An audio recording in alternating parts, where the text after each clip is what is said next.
You ever get that feeling where things just aren't quite lining up? Oh, absolutely. Maybe like a persistent unease or stress that feels like it's coming from nowhere specific? Mm-hmm. Or just, a general sense that there's something more going on beneath the surface of your daily life. Exactly, that sense of a deeper current. Yeah. It's something a lot of people feel, I think. It really is. And it often sparks that desire to understand, what is that? What could it be? Right. And that actually brings us perfectly to what we've been looking into, on what he describes as a spiritual journey to the light. Now, we should say up front, this isn't about dogma or any one belief system. No, not at all. It's more like offering a way to interpret certain feelings, certain events as potential signs that you might be going through some kind of inner transformation. And what's really interesting, I think, is how he breaks it down. Into these 3 distinct phases or classes, he calls them. Each with its own set of potential signs, like landmarks, sort of, on this inner journey. Exactly. Landmarks is a good way to put it. So in this deep dive today, our aim isn't to label anyone or judge where you might be or anything like that. Definitely not. Instead, we're just going to explore these 3 classes. Yeah, our mission is pretty simple, really. Just to see if any of these resonate with your own experiences. Yeah. Maybe offer a new way to understand what you might be feeling. And it's so important to remember this is just one way of looking at things, right? Absolutely. There's no single right interpretation of your life. We're just offering this framework as, well, a potential lens, something for self-reflection, maybe. Okay, so let's dive in. The first stage. Class 1. Rather bluntly titles the unaware masses, including you. Yeah. Direct title. But the idea isn't meant to be insulting, is it? No, I don't think so. It just suggests that at this stage, you might not even consciously realize you're on this deeper path. But according to the source, there are still telltale signs happening. Precisely.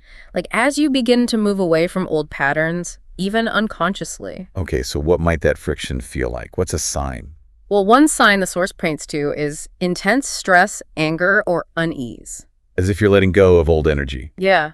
Yeah, I see that. That feeling of being on edge or just generally out of sorts. Mm-hmm. Like something internal is shifting and it's not always comfortable, is it? No, definitely not. That feeling of shedding the old can definitely stir things up emotionally. That inner discomfort often comes before big personal changes, Okay, another sign mentioned is feeling distant from kindness and caring, and maybe a decreased connection to things like charities. Which is interesting, isn't it? A potential dip in our outward focus. Yeah.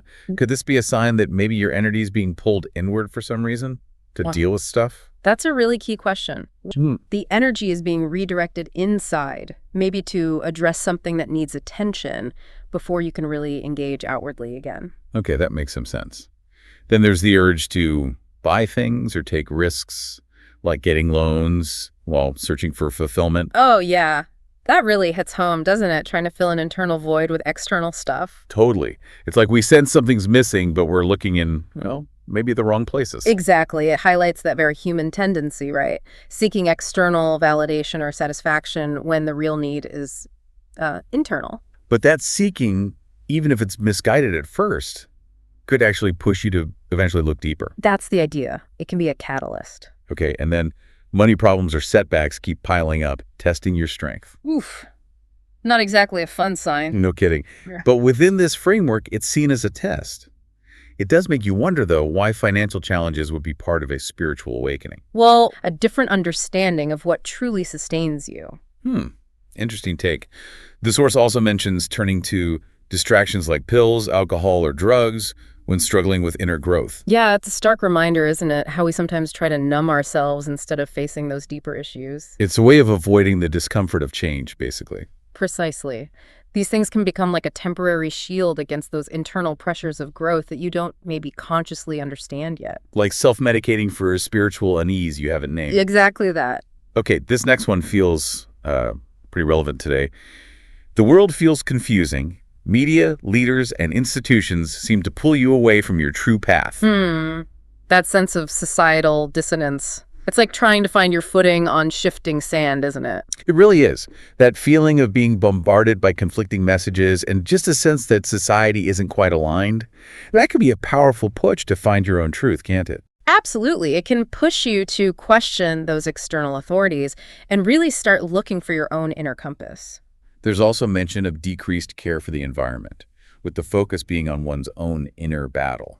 Yeah, like the internal struggle just overshadows broader concerns for a time. It sounds a bit concerning, honestly, but maybe it speaks to a temporary narrowing of focus. Yeah. And personal processing is just really intense. That seems to be the perspective. The internal challenges become all-consuming, so broader concerns just recede for a bit. Not necessarily permanent, but a phase. A phase of intense self-focus, yeah. And then resistance toward others, as if you need to let go of old beliefs about differences. That friction we sometimes feel with people who see things differently. Yeah. It's almost like those differences are highlighting something in us that needs looking at. Exactly. That resistance can be a sign you're being asked to examine your own beliefs, maybe move beyond rigid thinking. An invitation to be more inclusive, perhaps. That's the idea. And finally, for this first class, your kids turn to sugar, TV, or screens for comfort while you search for balance in your energy. That's an interesting parallel drawn within the family unit, isn't it? It really is. Could it suggest a kind of energetic mirroring happening in the household? That's a fascinating way to put it. During a time of collective, maybe even unconscious, energetic shifts. Everyone's just looking for comfort or balance in their own way. Mm-hmm. And then the source has this really interesting little aside about how our thoughts lead to words, words to actions, actions to habits. Habits shape our character, and that's who we are. Yeah. It's such a powerful reminder of the impact of our inner world on our outer reality, isn't it? It's a classic concept, really, emphasizing that profound link between our internal landscape and our external experience. It just underscores how crucial self-awareness is on any kind of growth journey, spiritual or otherwise. So, okay, wrapping up class 1. The key takeaway seems to be that feelings of unease, dissatisfaction, even tough circumstances, they can be interpreted through this specific lens as the first stirrings of something deeper. Even if you don't consciously recognize them that way at the time. Right. Now let's move into class 2. This one has a pretty intriguing title. You're special. Mm-hmm. What shifts as you enter this stage? Well, the term special here seems to signify a shift in your energetic state. Right, making you more receptive maybe to subtle energies, to interconnectedness you didn't notice before. Exactly. It's not about being superior or anything. It's about an awakening of perception. Okay, so what might you start noticing? What are some signs you've moved into this special phase? Well, one quite striking sign is feeling like you're walking outside your body, as if you're in a dream or another reality. Wow. That sense of detachment or altered perception, it sounds pretty disorienting. It does. But the source suggests it's actually a sign of increased sensitivity. Okay.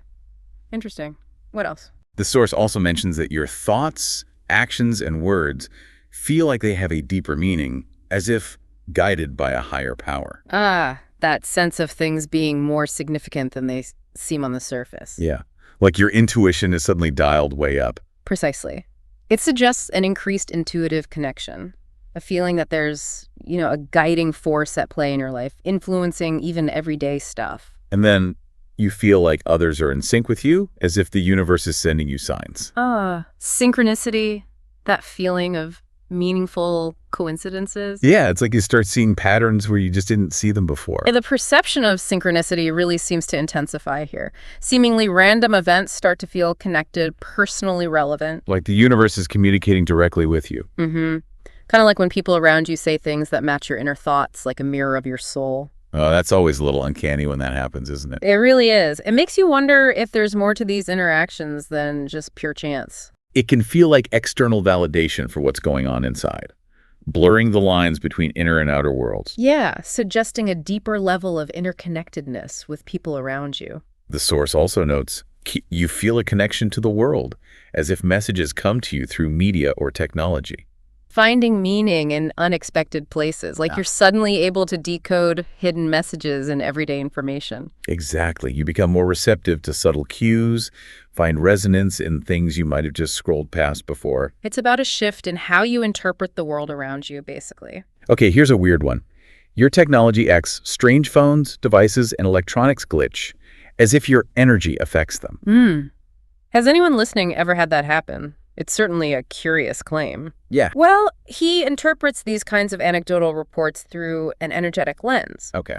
The idea is that maybe your heightened personal energy could, in some way, interact with the sensitive frequencies of electronic devices. Huh. Okay.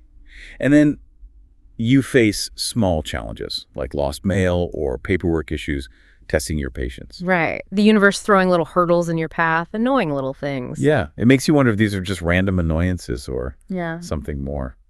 To cultivate resilience, maybe non-attachment. Testing your ability to stay calm even when things go wrong. Exactly. Keep your inner peace despite external inconveniences. Another interesting sign. Lights flicker or react to your presence as a sign of your spiritual energy. Yeah, that's something often associated with more mystical experiences, isn't it? It is. It's a pretty dramatic idea. Within this perspective, it's viewed as a more overt sign, a manifestation of heightened personal energy interacting with the environment. A tangible sign, however subtle, of a shift in your energetic field. Mm-hmm. Finally, in class 2, you're scared to sleep because your subconscious is so active in this phase. Ooh, that feeling of your mind just being overly busy, even when you're trying to rest, sounds exhausting. It really does. It suggests a period of really intense inner processing, right? Yeah, the subconscious mind is highly active. It could make sleep feel less restful, maybe even anxiety-inducing for some. It's a sign that a lot is happening beneath the surface, below conscious awareness. Definitely. So, okay, in this special stage, the key seems to be this heightened sensitivity, a feeling of interconnectedness, often accompanied by some rather unusual, even surreal experiences. That sums it up well. Which brings us to class 3. You're close to enlightenment. Sounds like the final stretch. But the source suggests it comes with its own set of interesting and sometimes pretty disruptive signs. Yes. While your spiritual connection strengthens, your interactions with the external world can become quite unique. Okay, let's dive into the subcategories here. First up are signs in daily life. What might you start noticing in just your everyday encounters? Well, orchestrated somehow. Yet they might avoid direct eye contact, as if they're fulfilling a particular role in some larger unspoken plan. That's a really curious image.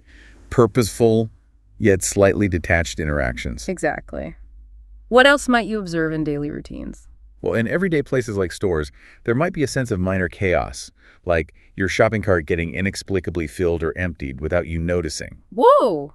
Okay, that would be strange. And slightly unsettling. Definitely. Apparently, encountering people cutting in line is another one, or overhearing snippets of conversations that feel directly relevant to your own inner thoughts. Right. It's like the external world is mirroring your internal state, but in these really odd, specific ways. It's the feeling that even seemingly random, everyday stuff is imbued with a deeper personal meaning. Like the universe is giving constant feedback. Then there's the rather unsettling idea of strangers parking near your home and seeming to watch you. As if your progress is being monitored, maybe even challenged. That could definitely feel a bit paranoid if you weren't aware of this particular framework, couldn't it? It absolutely could. Heightened energetic visibility. As if your spiritual growth is attracting attention. Though he doesn't really specify what kind of attention. No, it's left quite open. And that's coupled with feeling observed, photographed, or filmed. The sense of being a public example, even if you're not famous or anything. And even something really common like phone calls going wrong numbers, or silence on the line. How's that interpreted? As a reminder, maybe, to listen to your inner voice rather than relying solely on external communication. Ah, okay. These communication glitches are framed as nudges towards introspection. Turn inward when external channels seem iffy. That's the gist of it, yeah. Okay, moving on to loss and disruption. This stage sounds like it can involve some tangible and potentially frustrating changes in your immediate environment. Yes, definitely. There might be instances of things just inexplicably disappearing from your home or car. Really? Just vanishing. Apparently. A kind of forced detachment from the physical. Wow. And technical issues becoming more frequent, like cut cables or empty tanks. Yeah, which are framed as tests. Tests of trust, maybe, in a higher power or just in the process unfolding. Like you're being asked to rely on something beyond the purely practical or controllable. These disruptions can really challenge your reliance on the material world, can't they? And encourage maybe a deeper faith in unseen forces. The source also mentions finding odd traces like puddles of water in unexpected places, a sign of spiritual cleansing. That's the interpretation given, and even clothes or shoes getting damaged, symbolizing the shedding of old identities or roles. These are certainly unusual interpretations of everyday occurrences. They really are. Inner processes playing out physically. What about valuable items vanishing and sometimes reappearing? That sounds like something out of a movie. Right. What's the take on that? This could be a lesson in non-attachment and maybe the cyclical nature of things. Like a reminder that material possessions are ultimately transient, and what's lost can sometimes come back unexpectedly. Something like that. Apparently, pets act differently too, sensing the shift in energy around you. Animals are often said to be sensitive to that sort of thing. And even data on your computer getting messed up, perhaps pushing you to detach from the digital world and rely more on your own internal knowledge. Again, these are all seen as potential nudges, away from the purely material, towards greater reliance on inner resources and intuition. Okay, the next category is energetic and physical signs. This seems to delve into more personal sensory experiences. Yes, this involves a heightened awareness of subtle energies, like hearing sounds that others don't. What kind of sounds? Unexplained knocking, maybe echoes, voices, or even nature sounds indoors, as a call from the light, a prompting from a higher source. And even finding yourself saying things you wouldn't normally say, as if you're being guided by something beyond your conscious thoughts. Yeah, like your usual filter is just temporarily bypassed. Suggesting a potential channeling of insights or messages that kind of transcend your ordinary awareness. There's also ringing in your ears or hearing imaginary sounds like a bell, especially as you're drifting off to sleep. Okay. And seeing flashes from the corner of your eye. Which could be interpreted as maybe a fleeting glimpse of other dimensions or energies. These sensory experiences are often reported during heightened states, aren't they? Or transitional periods. They are indeed. Frequent déjà vu moments are listed as well. As if your soul is recognizing a familiar pathway or a connection to a larger cosmic pattern. Something like that. And physical sensations like legs itching or electric sensations, like the body responding to and integrating higher frequencies. The physical and mental challenges in this advanced stage, they sound like they could be quite intense, almost like a final clearing out. It seems so. As the connection to higher energies intensifies, there can be a significant adjustment period. Like everyday sounds might suddenly feel overwhelmingly loud, challenging your inner peace. That's one mentioned, yeah. And feeling unexplained guilt. Guilt about what? The source suggests it's an invitation to finally release deeply held pain, unresolved emotions, like a final emotional detox. A purging process, bringing old stuff to the surface for resolution. Even something as seemingly mundane as clumsiness, bumping into things, is listed. Seriously, why? As if you're not fully grounded in your physical body while your energy is shifting so much. Okay, and heart racing for no reason. These physical sensations are viewed as the body's way of adapting, integrating these new energetic frequencies. That seems to be the idea. Interestingly, feeling uneasy when you're happy is mentioned. Yeah, as if you're not yet fully used to this elevated state of being. Still adjusting. But also, your memory getting sharper. As if you're accessing a deeper well of wisdom. It's a paradoxical mix, isn't it?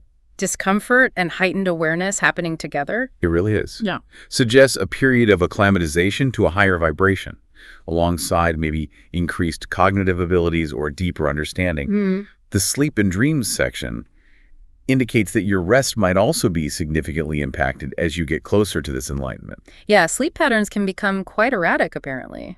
Insomnia alternating with oversleeping. And waking up from sudden pain. That sounds alarming. It does, but it's mentioned as a potential sign of an energetic breakthrough happening during sleep. Okay, and dreams becoming very real. As if you're actively engaging with the light, maybe, on another plane of existence. There's even a mention of sleep paralysis. Interpreted as a sign of traveling between worlds. Wow. And just a general feeling of unease upon waking, as if you've just come back from a really significant journey. Spiritual processing, learning, interaction with other realms. Okay, finally, under other experiences, there are challenges on the road. Like being inexplicably cut off while driving. Or getting migraines after journeys. Yeah, seen as lessons in patience or managing your energy in different environments. And alongside those challenges, the profound feeling of an invisible presence, offering guidance and support. That sounds more comforting. It does. These external challenges are framed as tests of equanimity, while the internal sensations are maybe a reminder of unseen help. The source also notes significant changes in your social life. Right. Some friendships might naturally dissolve. While you find deeper connections with others who are maybe on a similar path. Exactly. And there's also a potential feeling of loneliness sometimes, even amidst all this growth. Maybe as you transcend older ways of relating to the world. Perhaps. It highlights that natural shifting of relationships as your energy changes. And yeah, potential temporary isolation as you outgrow old connections and look for new, more aligned ones. So in its conclusion, Yeah, that many of these signs could easily be dismissed, couldn't they? As just ordinary struggles, stress, maybe mere sensitivity. but within his framework, they're presented as significant indicators, signs of a spiritual awakening, a call to connect with a deeper truth, your authentic self. The core message seems to be that these experiences, when you look at them through this particular lens, aren't random. They're meaningful steps on an inner journey.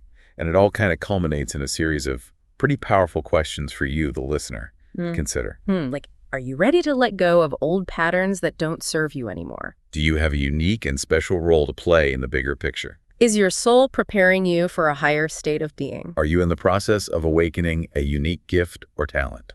And finally, are you perhaps a light worker, meant to inspire and guide others? Yeah, really profound questions. They definitely invite some deep self-reflection. They really do. These cores encourage a deep level of self-inquiry, inviting you to consider the possibility of a deeper purpose behind your life experiences. Exploring how seemingly ordinary and sometimes quite extraordinary life events could be interpreted as potential signs on a spiritual journey. We've journeyed through the 3 classes, looked at the multitude of signs associated with each one. And as we stressed right at the beginning, ultimately your own personal interpretation, your understanding of your experiences, that's what truly matters. Absolutely. This framework just offers one possible lens, one way to consider what you might be feeling and going through. So here's a final thought for you to maybe mull over. If some of the seemingly random, challenging, or even bizarre events in your life could be interpreted as integral parts of a larger personal evolution. How might that fundamentally shift your perspective moving forward? Yeah. It's worth pondering, isn't it, how that viewpoint could maybe imbue the everyday with new meaning and perhaps encourage a more mindful exploration of your own inner landscape.